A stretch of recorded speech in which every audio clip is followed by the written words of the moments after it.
In all the kingdom of the living, there is no more deadly or voracious creature than the praying mantis.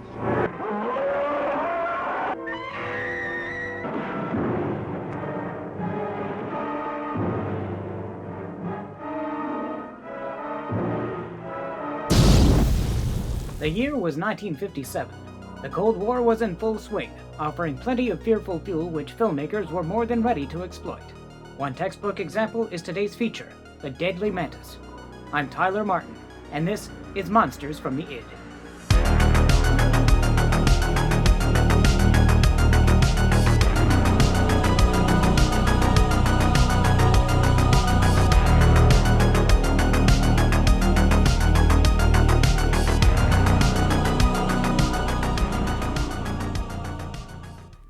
We begin with a volcanic eruption in the South Seas which triggers a disturbance in the Arctic Circle. An iceberg begins to melt, revealing its frightening contents, a colossal praying mantis. Soon after, 2 soldiers manning an outpost of the Dew Line go missing, their post mysteriously destroyed. Colonel Joe Parkman, commander of the central base, Red Eagle 1, discovers peculiar markings in the snow, like skid marks from an aircraft, but no sign of an attack by enemy forces. The next day, a cargo plane goes down under suspicious circumstances. The ensuing investigation discovers similar marks, and again no bodies, but this time something tangible is left behind, a human-sized chunk of something which resembles a claw.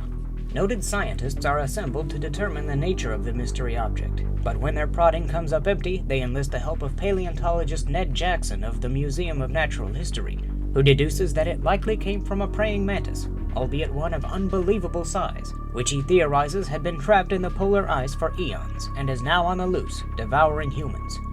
Ned takes off for Red Eagle 1 to investigate, with the museum's magazine editor Marge accompanying him as photographer.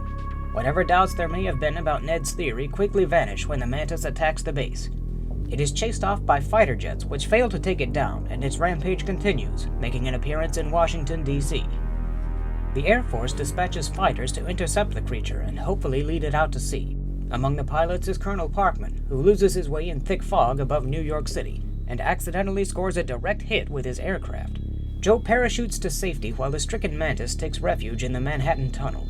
The tunnel is sealed off and Joe heads in with a special unit to finish the beast with chemical bombs. A few years earlier, Gordon Douglas's Them had kick-started a slew of giant bug movies to add to the mix of aliens, dinosaurs, and other frightening entities that dominated genre cinema of the 1950s.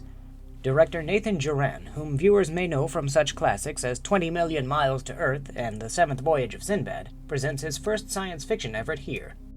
Unfortunately, The Deadly Mantis doesn't have much to offer in terms of thrills. The plot is rather dull, treading where many other monster pictures have trodden before, without offering much to distinguish itself from an already crowded subgenre. The climax is especially disappointing. While theoretically nothing could be more dangerous or frightening than an enormous, mortally wounded monster, the sequence is devoid of energy and feels longer than it is.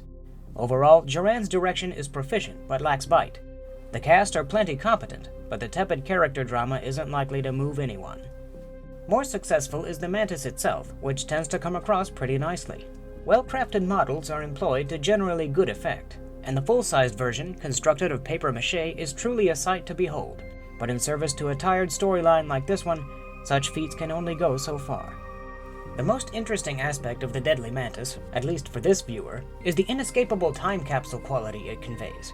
Audiences who did not live through the mounting Cold War hysteria of the 1950s are given a clear glimpse into the zeitgeist of the era.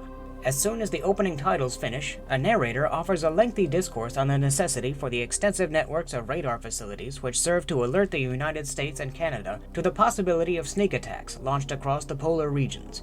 The monologue is illustrated through heavy use of stock footage, around which this and other substantial chunks of the film are built.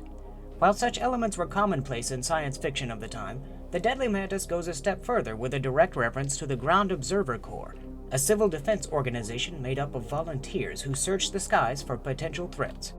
The GOC plays an active role in the film, helping the authorities track the mantis's movements. These aspects serve to immerse modern viewers into the times, if not quite into the drama, and put themselves in the shoes of those who experienced this historic age firsthand. Despite its deficiencies, The Deadly Mantis does manage to be one of the better giant bug movies of the period, possessing a bit more spark than most of its contemporaries.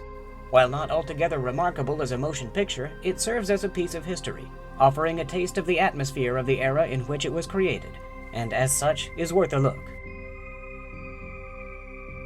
My introduction to the deadly mantis came through the Crestwood House Monster Series volume checked out from my school library. Those books helped make me the monster fan I am today. So while I'm not overly fond of the film itself, it is the subject of fond memories. If you enjoyed this video, please give it a like and subscribe for more Monsters from the Id. As always, thank you for joining me. I'll see you next time.